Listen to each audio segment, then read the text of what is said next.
යාළුවනේ කොහොමද ඉතින් ඔයාලට අද ඉතින් හાર્ට් ලිෆ්ට් කරන්න යන්නේ 350 LC9 Honda Excavator සීමින් එකේ යම් කිසි දෝෂයක් ඇති වී තිබෙනවා. ඒක තමයි මේ පරීක්ෂා කරන්නේ.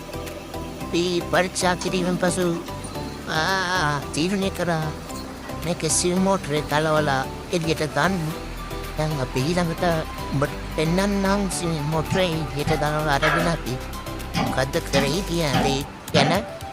ඊට පස්සේ අපි සිම් මෝටරේට අදාළ සියලුම හොස් මෙන්න මේ ආකාරයට වත් කරගත්තා. ඉවත් කරගෙන සිම් මෝටරේ යට තියෙන නට් සියරම ගලවලා දැන් අපි මේක එළියට ගන්න තමයි සූදානම් වෙන්නේ. අපි ඒකට බූම් එකක් දාගත්තා. බූම් එකක් දාගෙන අපි මේක එළියට ගන්න තමයි හදන්නේ. දැන් ඔය තියෙන්නේ අපි ගලවලවත් ස්විමින් මෝටර් එක. අපි දැන් ඒක තුල බලවන්න තමයි සූදානම් වෙන්නේ. අපි බලමු ඇතුලේ මොකද වෙලා තියෙන්නේ කියලා මේකට.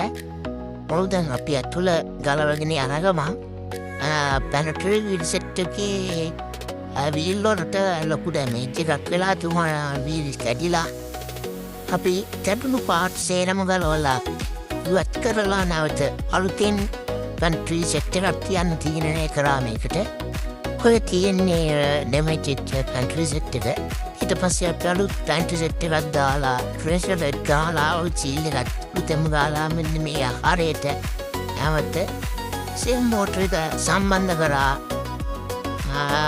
ස්ටිවේටරේට සම්බන්ධ කරලා මේක ටෙස්ටිං එකට ගෙනිච්චා.